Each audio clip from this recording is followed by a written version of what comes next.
প্রিয় শিক্ষার্থীবৃন্দ, আসসালামু আলাইকুম। আমি কিবরিয়া ভুইয়া, প্রভাষক বিভাগ, কলেজ। প্রিয় শিক্ষার্থীবৃন্দ, আশা করি সবাই বিগত ক্লাসের ধারাবাহিকতায় একাদশ শ্রেণীর শিক্ষার্থী বন্ধুরা তোমাদের জন্য যে টপিকটা নিয়ে আলোচনা করবো সেটি হচ্ছে ভার্চুয়াল রিয়েলিটি। প্রথম অধ্যায়ের একটি গুরুত্বপূর্ণ টপিক হচ্ছে ভার্চুয়াল রিয়েলিটি। এই টপিকটা থেকে সবসময় পরীক্ষায় একটি প্রশ্ন থাকে। তো আমার ক্লাসটা আশা করি একটু গুরুত্ব সহকারে তোমরা খেয়াল করবে। প্রিয় শিক্ষার্থীবৃন্দ, ভার্চুয়াল রিয়েলিটি, তো এটাকে আমরা সংক্ষেপে বিআর বলে থাকি। বিআর, বি কি? বি হচ্ছে ভার্চুয়াল।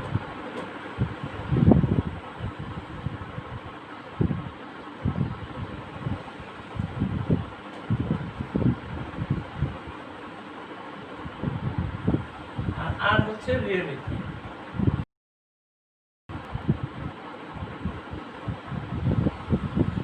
তাহলে ভার্চুয়াল শব্দের বাংলা হচ্ছে কি? ভাসমান। আর রিয়েলিটি হচ্ছে অনুধাবন।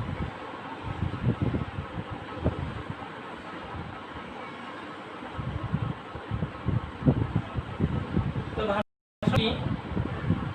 তোমরা ভাসমান, ভারসাম্যহীন, যার কি নাই, যে নিচে থেকে কোনো কি নাই, খুঁটি নাই, এটাকে আমরা মন করে থাকি। যেমন একটি কাগজের টুকরা বাতাসের মধ্যে কি ভাসতে থাকে, এটা কতক্ষণ ভাসতে থাকবে এটা কিন্তু বলা যাচ্ছে না। এটা কি মাটিতে বা ভূমিতে পড়ে যাবে। এটা ভাসতেছে কিসের মাধ্যমে? বাতাসের মাধ্যমে। যতক্ষণ বাতাসের প্রবলতা, বাতাসের কি প্রবাহটা থাকবে ততক্ষণ কি সে ভাসতে থাকবে। যখন বাতাসের প্রবাহ কমে যাবে কিংবা থাকবে না, তখন সেটা কি মাটিতে পড়ে যাবে। ঠিক নদীতে লঞ্চ, স্টিমার, নৌকা এগুলো কি বেশি ভাসতে থাকে। ততক্ষণ ভাসতে বা অন্যান্য কিছু মানে বিভিন্ন কিছু ভাসতে থাকে। কখন ভাসে? ভাসার জন্য কি কি বিষয় কাজ করে, সেটা কি? যে পানির একটি ঊর্ধ্বচাপ। কি পানি? আমরা জানি পানির কি ঊর্ধ্বচাপ, পানির উপরের দিকে কি একটা চাপ প্রয়োগ।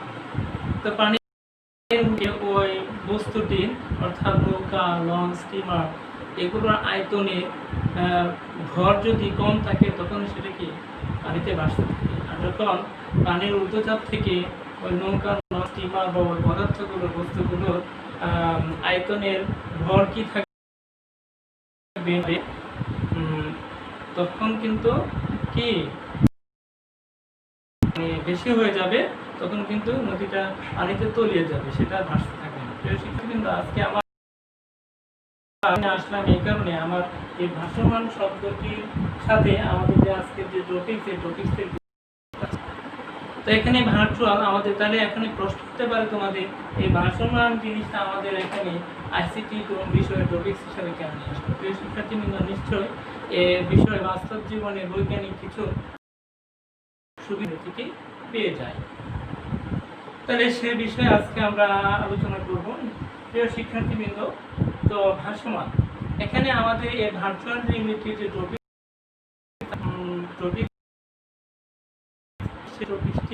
ভাসমান শব্দটি ঠিক যেমন বাতাসের মাধ্যমে উঠতে থাকে, যতক্ষণ বাতাস থাকবে না, বাতাসের প্রভাবটা থাকবে না, সে পড়ে যাবে। ঠিক তদ্রুপভাবে আমাদের আইসিটি বিষয়ে কিছু বৈজ্ঞানিক যন্ত্রপাতি, যতক্ষণ বৈজ্ঞানিক যন্ত্রপাতি বা সফটওয়্যার অনুধাবন করতে থাকবে, যখন আমরা ওই সফটওয়্যার চলে আসবো তখন আর সেই বিষয়টা আমরা কি করতে পারবো? অনুধাবন করতে পারবো। একটা উদাহরণ দিয়ে যায়। প্রিয় শিক্ষার্থীবৃন্দ, আমরা যখন ঘুমের করে ঘুমাতে থাকি, ঘুমানোর সময় অনেক সময় আমরা বিভিন্ন ধরনের স্বপ্ন দেখে থাকি। স্বপ্নটা কি? সবাই স্বপ্ন সম্পর্কে অবগত। হতে পারে যে গত রাত্রে এমন কেউ থাকতে পারো যে একটা স্বপ্ন দেখছি কি আমি কলেজে তুমি তোমার বন্ধুর সাথে বা বন্ধু বান্ধবীর সাথে কী করতে আড্ডা দিতে চাও। আড্ডা দিতে গেলে যা করা, বাদাম খাওয়া, গল্প গুজব করা, বিভিন্ন বিষয়ে কি ঠাট্টা মশাই করা, এগুলো কিন্তু যখন কলেজে করে ঠিক করে ঘুমের করে তুমি এগুলো করতেছো, যতক্ষণ পর্যন্ত তুমি এগুলো করতেছ ততক্ষণ কিন্তু তোমাকে মনে হচ্ছে যখন স্বপ্ন দেখবে তুমি কলেজে আছো। যখন তোমার স্বপ্নটা ভেঙে গেল, অর্থাৎ ঘুম থেকে তুমি জেগে গেলা, তখন তোমার কিন্তু আর কি তোর আমি তো ঘুমাই রয়েছি, আমি তো বাড়িতে ঘুমাইতেছি, এখন আমি কোথায় কলেজে কি স্বপ্ন দেখলাম, তখন কিন্তু আর এটা বাস্তব মনে হবে। কিন্তু যতক্ষণ ঘুমের মধ্যে তুমি এই স্বপ্নটা দেখছিলা, ততক্ষণ কিন্তু তুমি প্রকৃতপক্ষে কলেজে তুমি তোমার বন্ধু বান্ধবের সাথে যেভাবে আড্ডা দাও তত তেমনই মনে হচ্ছে, কোনো আনন্দে কিন্তু কোনো ঘাটতি হয় না। একটা কাল্পনিক বিষয়, সেটাকে বাস্তবের মতো মনে করা। তাহলে আমরা আবারও বলছি স্যার, তাহলে আমরা এই স্বপ্ন দিকে কি আমেরিকা চলে যাই, আমেরিকা গিয়ে ভর্তি হয়ে যায়, কিন্তু যখন ঘুম ভেঙে যায় কি আমি তো যে বিছনায় ছিলাম সেই বিছনায় আছি, ঠিক না? তো স্যার এই স্বপ্ন দেখার তো কোনো কি লাভ নাই, ফায়দা নাই। প্রিয় শিক্ষার্থীবৃন্দ, তোমরা ঘুমের করে যে স্বপ্নটা দেখো, এটা বাস্তব জীবনে কোনো কাজে যদিও না লেগে থাকে, কিন্তু আমরা আমাদের যে আইসিটি বিষয়ে যে ভার্চুয়াল রিয়েলিটি বা স্বপ্নের এখন আমরা পড়াবো, সেটা বাস্তব জীবনে অনেক কাজে আমাদের লাগে, আমরা বাস্তবে অনেক সুবিধা পেয়ে থাকি। তাহলে সেটা কি? তো এবার আসি আমরা ভার্চুয়াল রিয়েলিটি থাকে বলি। প্রকৃত অর্থে বাস্তব নয়, কিন্তু বাস্তবের চেতনার উদ্যোগকারী বিজ্ঞান নির্ভর যে কল্পনা, তাকে বলা হয় ভার্চুয়াল রিয়েলিটি অথবা অনুভবে বাস্তবতা। আমি আবারও বলছি, প্রকৃত অর্থে বাস্তব নয়, অর্থাৎ সত্যিকার অর্থে এটা কি বাস্তব না, কিন্তু বাস্তবের চেতনা উদ্বেগকারী, কিন্তু বাস্তবে যেভাবে আমরা দেখি সেই চেতনাটা আমাদেরকে কি জাগ্রত করে, উদ্বুদ্ধ করে, তুলে ধরে বিজ্ঞান নির্ভর কল্পনা। এই চেতনাটা উদ্বেগ করার জন্য কতগুলো বৈজ্ঞানিক যন্ত্রপাতির প্রয়োজন হয়। এই বিজ্ঞান নির্ভর যে কল্পনা, এই কল্পনাটাই হচ্ছে কি ভার্চুয়াল রিয়েলিটি। তাহলে আমরা পরীক্ষার খাতায় কিভাবে লিখব? প্রকৃত অর্থে বাস্তব নয়, বাস্তবের চেতনার উদ্বেগকারী বিজ্ঞান নির্ভর কল্পনাকে বলা হয় ভার্চুয়াল রিয়েলিটি। প্রিয় শিক্ষার্থীবৃন্দ, তাহলে এই ভার্চুয়াল রিয়েলিটি আমরা বাস্তব জীবনে কি কি সুবিধা বা কোথায় কোথায় প্রয়োগ করে আমরা বিভিন্ন সুবিধা ভোগ করতে পারি, এই নিয়ে আমরা এখন আলোচনা করি। এর পূর্বে আমি আলোচনা করব যে ভার্চুয়াল রিয়েলিটি প্রকৃত মানে এই বাস্তবতা বা কৃত্রিম পরিবেশটা তৈরি করার জন্য আমার কি কি বিজ্ঞান নির্ভর যন্ত্রপাতির প্রয়োজন হয়। হ্যাঁ, এই ভার্চুয়াল রিয়েলিটি পরিবেশ তৈরি করার জন্য, একটি কৃত্রিম পরিবেশ তৈরি করার জন্য আমার যে ধরনের বৈজ্ঞানিক যন্ত্রপাতিগুলো প্রয়োজন হয়, যা বিশেষ ধরনের হেডসেট, তারপর হচ্ছে sunglass, body suit, gloves, shoe, এগুলো প্রয়োজন হয় এবং কিছু সিমুলেশন মানে কম্পিউটার সফটওয়্যার প্রয়োজন হয়। প্রিয় শিক্ষার্থীবৃন্দ, বিশেষ ধরনের গ্লাভস, হেলমেট, চশমা, তারপরে বডি স্যুট, হাতে পায়ে মোজা, এগুলো ব্যবহার করে আমরা কি কৃত্রিম পরিবেশ তৈরি করে বিভিন্ন ধরনের কৃত্রিম পরিবেশ তৈরি করতে পারি এবং বাস্তব জীবনে বিভিন্ন কাজে অ্যাপ্লাই করে আমরা বাস্তবে সেটা উপকারিতা লাভ করে থাকি। প্রিয় শিক্ষার্থীবৃন্দ, আমরা তাহলে এই ভার্চুয়াল রিয়েলিটি বাস্তব জীবনে কি কি কাজে প্রয়োগ করতে পারি? বিভিন্ন ক্ষেত্রে ভার্চুয়াল রিয়েলিটি প্রয়োগ করা যায়, প্রয়োগ করে আমরা বিভিন্ন ধরনের সুবিধা ভোগ করে থাকি, যেমন কি ডাক্তারি প্রশিক্ষণ,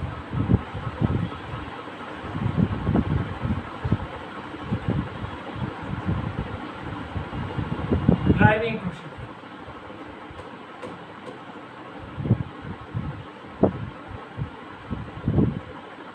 তারপরে সেনাবাহিনী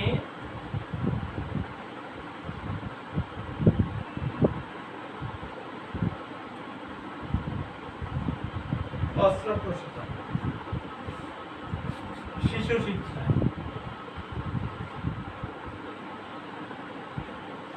আর বিভিন্ন ক্ষেত্রে আমরা এই ভার্চুয়াল রিয়েলিটি প্রয়োগ করতে। তো এখানে ডাক্তারি প্রশিক্ষণে ভার্চুয়াল রিয়েলিটি কিভাবে অ্যাপ্লাই করা যায়?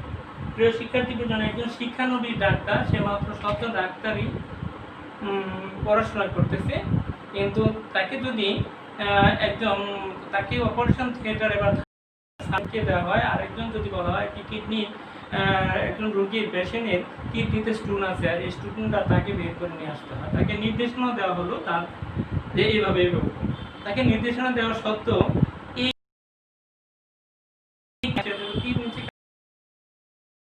যেহেতু শিক্ষানবিশ সে কিন্তু আগে কিভাবে 3 ইঞ্চি কাটতে হয় এগুলো তার জানা নেই, সে 3 ইঞ্চি 1 ইঞ্চি কেটে ফেলতে পারে। এতে করে কি রোগী কি হতে পারে, মৃত্যু হয়ে যেতে পারে, এই কাজটা সফল হতে পারে না হতে পারে।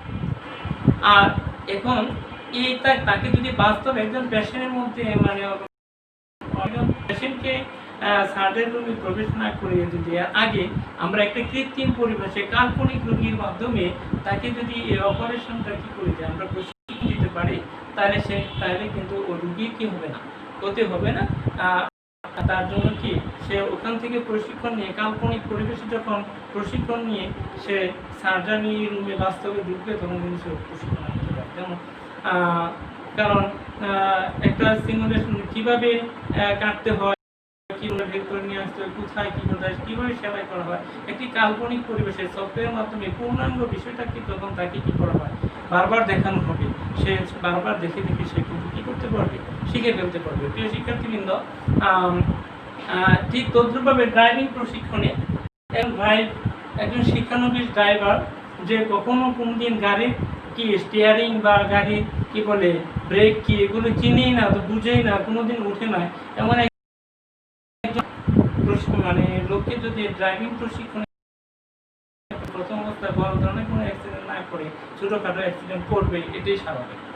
কিন্তু তাকে যদি ড্রাইভিং প্রশিক্ষণে বাস্তবে আমরা না নিয়ে একটা কৃত্রিম পরিবেশে আমরা ড্রাইভিং প্রশিক্ষণে ঢুকে দিই আর সে করবে একটা চাকা ছাড়া গাড়িতে উঠাই দিই, আর উঠানোর পরে তার সে যদি একটা কৃত্রিম পরিবেশে উঠানোর পরে সে যখন ব্রেক কী বলে গাড়ি স্টিয়ারিং ধরলো, স্টার্ট করলো, ব্রেক ধরলো, অর্থাৎ স্টার্ট করলে যেভাবে করলে গাড়ি চলে, ব্রেক ধরলে গাড়ি কি একটু স্লো হয়ে যায়, এরকম কাজটা সেখানে হয়।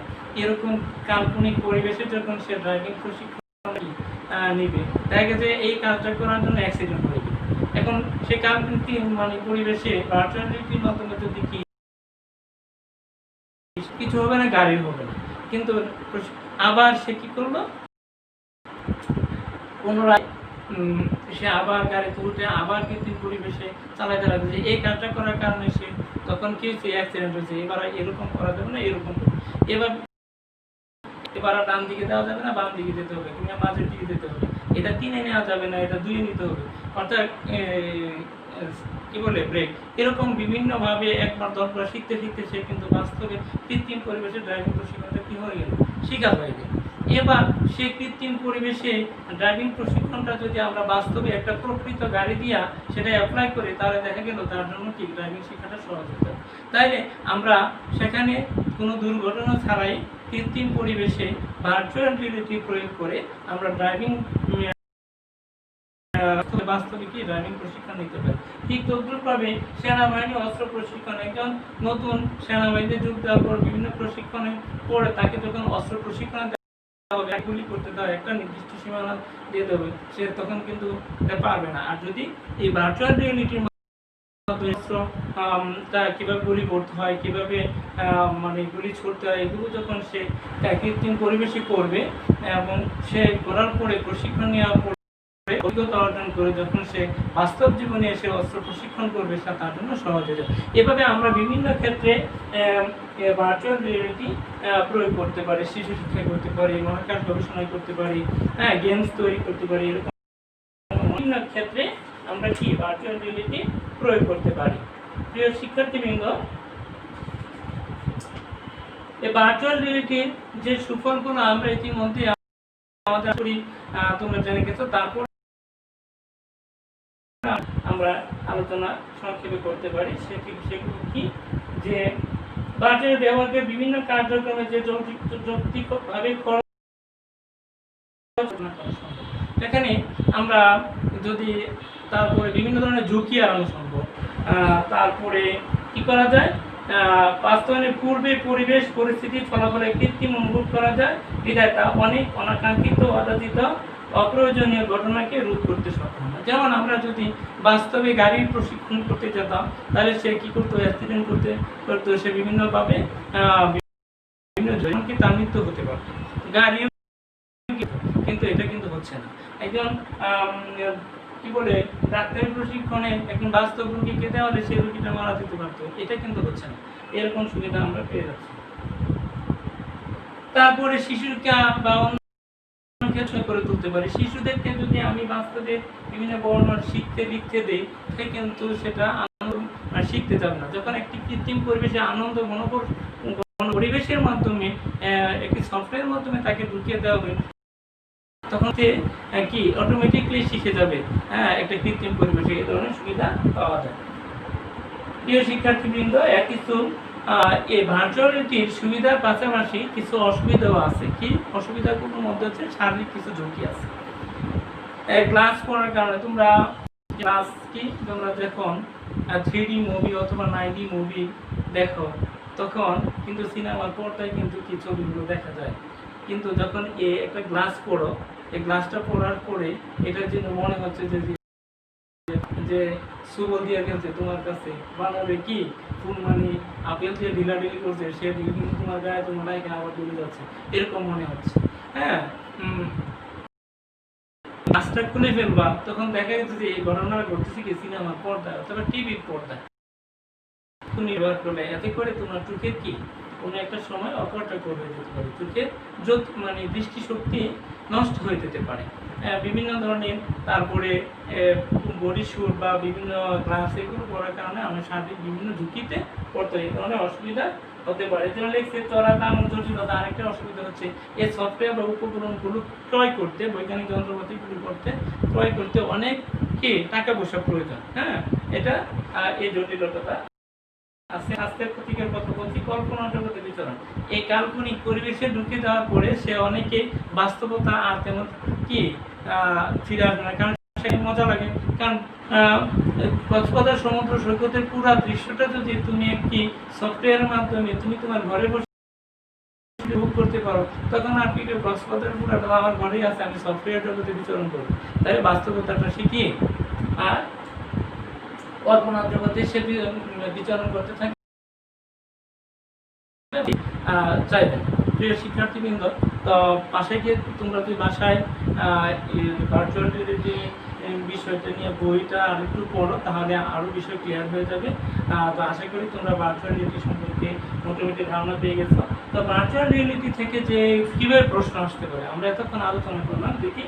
তো প্রিয় শিক্ষার্থীবৃন্দ, ভার্চুয়াল রিয়েলিটি থেকে এরকম কিছু প্রশ্ন আসতে পারে, যেমন এখানে লিখলো পরিবেশে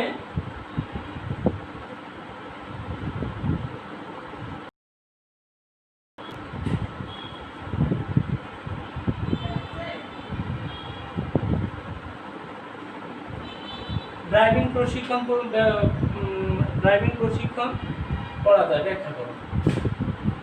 ড্রাইভিং প্রশিক্ষণ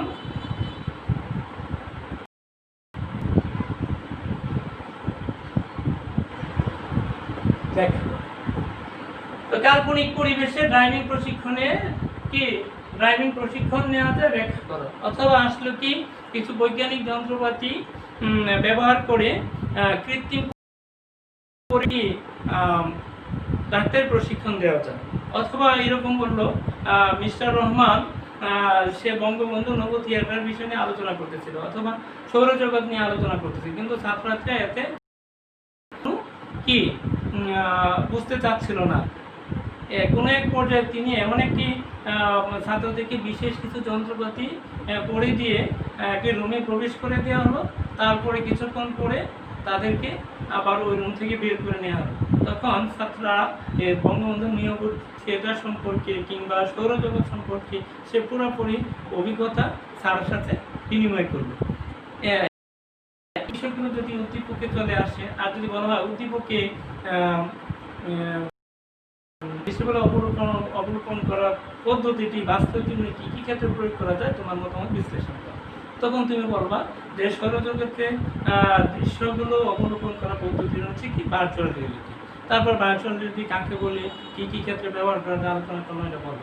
এখানে যদি আসে কাল্পনিক পরিবেশে ড্রাইভিং প্রশিক্ষণ পদ্ধতি ব্যাখ্যা করো, তাহলে তুমি বলবা কাল্পনিক পরিবেশে ড্রাইভিং প্রশিক্ষণ পদ্ধতি হচ্ছে ভার্চুয়াল রিয়েলিটি, এই কথা লিখবা। বলবা প্রকৃত অর্থে বাস্তব না, বিজ্ঞান বাস্তবের চেতনার অধিকারী, বিজ্ঞান নির্ভর কল্পনাকে বলা হয় ভার্চুয়াল রিয়েলিটি বা অনুভবে বাস্তবতা। আর এই ভার্চুয়াল রিয়েলিটি ব্যবহার করে আমরা সুবিধা ভোগ করতে পারি। আর এই সুবিধা ভোগ করার জন্য, এই পরিবেশটা তৈরি করার জন্য এই বৈজ্ঞানিক যন্ত্রপাতি ব্যবহার করা যায়, ইত্যাদি ইত্যাদি। তোমরা এইগুলো লিখলে হয়ে যাবে। প্রিয় শিক্ষার্থীবৃন্দ, আশা করি ভার্চুয়াল রিয়েলিটি সম্পর্কে তোমরা